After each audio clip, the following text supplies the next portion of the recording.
Mesdames, Messieurs, bonjour. Bonjour aussi aux personnes transgenres qu'on oublie souvent par cette formule. Je suis Vivien Berriche, je suis cryptographe, chercheur en cryptographie pataphysique au Kim Kardashian College of Cryptography.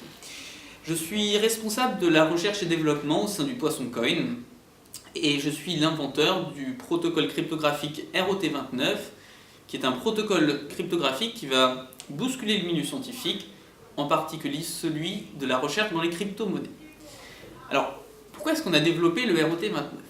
Il faut savoir que la plupart des crypto-monnaies, Bitcoin, Ethereum, Cardano, utilisent un système de paire de clés, une clé publique, une clé privée. La clé publique permet de recevoir des fonds et la clé privée permet de les conserver, d'y accéder. Et dans les crypto-monnaies, lorsqu'on possède la clé privée, on peut générer sa clé publique. En revanche, quand on a sa clé publique, on ne peut pas générer sa clé privée. Et ceci est assez problématique puisqu'on estime qu'il y a 3 à 4 millions de bitcoins, c'est énorme hein, sur 16 millions en circulation, qui ont été perdus puisque les personnes ont perdu l'accès à leur clé privée. Alors, certaines solutions ont été proposées. La première, c'était le Brain Wallet, il y a quelques années, qui s'est retrouvé être assez catastrophique. La deuxième, c'est un certain logiciel, comme par exemple Exodus, qui propose un email de restauration, ou le logiciel Electrum, qui propose une source de graines, une graine à partir de mots issus du BIP39. Alors, très bien, mais en fait, ça ne résout pas le problème. Ça veut dire que si on perd cet email de restauration, si on perd cette graine de mots en BIP39, eh bien on perd l'accès à nos flux. Alors, avec notre équipe de cryptographes, constitué de moi-même, on a développé un protocole de cryptographie symétrique, qui s'appelle le ROT29. Il permet non seulement, à partir de la clé privée, de générer la clé publique, comme la plupart des crypto-monnaies, mais aussi, à partir de la clé publique, de retrouver la clé privée. Alors, je sais que beaucoup de mes pairs scientifiques, de mes pairs universitaires, ont été assez dubitatifs sur cette fonctionnalité, et mon but dans cette vidéo est d'en faire la démonstration mathématique. Oui, le ROT29 marche, oui, il permet de passer dans les deux sens. Donc je suis désolé pour les profanes, la suite va être un peu technique. Je m'adresse avant tout à mes collègues universitaires et donc le milieu de la scientifique exige vraiment une vraie rigueur mathématique. Alors nous allons tout d'abord commencer par définir un NUPLAY. Ce NUPLAY va être noté avec un B cursif qui va représenter donc la base 56 telle que le conçoit le Bitcoin.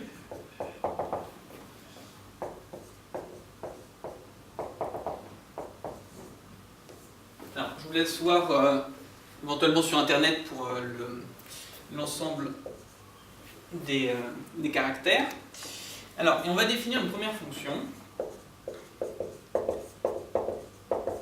qui est une fonction d'encodage, que j'ai appelée E, et qui part de la base 58, et qui va aller dans l'anneau Z sur 58Z, et qui a un élément A associe un élément N, et on va la définir de manière assez canonique, c'est-à-dire qu'on va dire que la première position correspond au 0 dans Z sur 58Z, E2 va donc correspondre à 1, je vais donner quelques autres exemples, EA va donner 9, et E de Z va évidemment être égal à 57.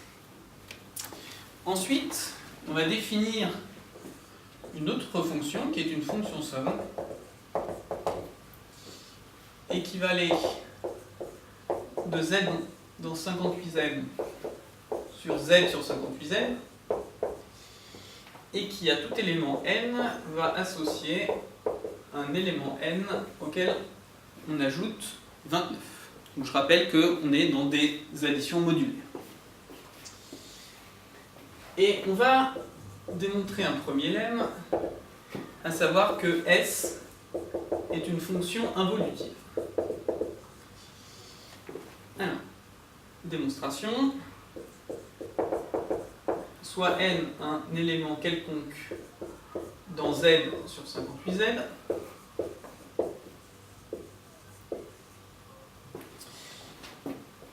S rond S, donc là je cherche à démontrer que cette fonction est égale à l'identité, et donc égale à S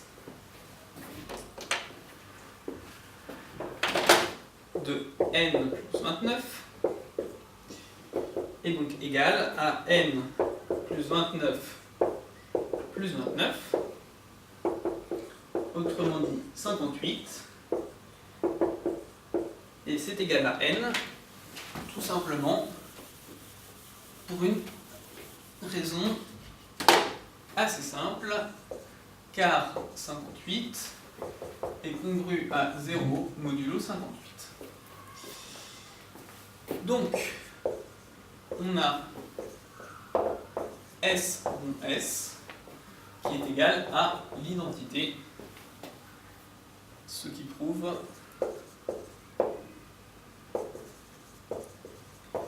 que S est une involution, que S est involutif.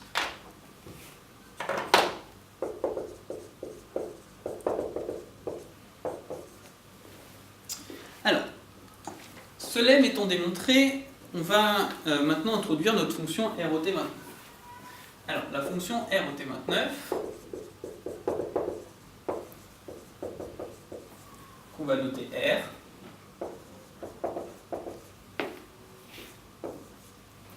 est définie par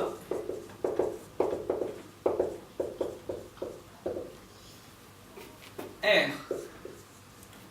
va de la base 58 dans la base 58 et à tout élément A associe E-1 rond S rond E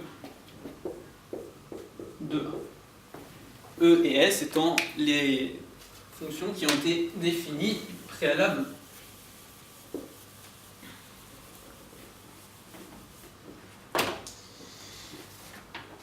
On va maintenant démontrer que S est une fonction involutive. Alors, démontrons que R est elle aussi involutive.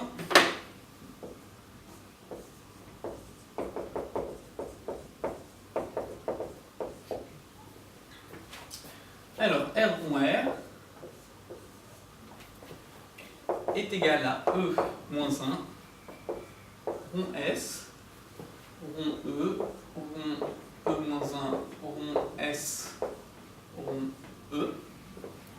Alors, ici, par définition, c'est égal à l'identité.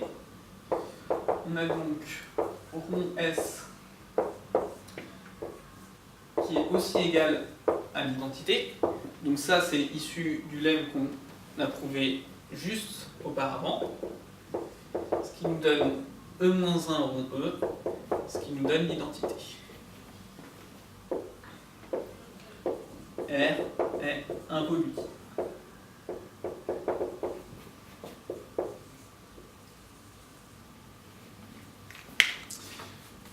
Voilà, donc cette démonstration, elle est simple, elle est assez efficace. Et ce qui nous permet donc, non seulement quand on a la clé publique, quand on a la clé privée, de générer la clé publique, mais une fois qu'on a la clé publique, avec la même fonction, en appliquant une deuxième fois cette fonction, on peut retrouver la clé privée. Alors, vous me demandez comment est-ce qu'on a pu réussir à trouver une formule qui soit aussi efficace. Alors, on s'est inspiré du code de César, qui est assez connu dans le milieu de la recherche, et nous avons ensuite appliqué ce code de César à la base 58 qui est la manière d'encoder les adresses Bitcoin. Et nous l'avons implémenté dans le Poisson.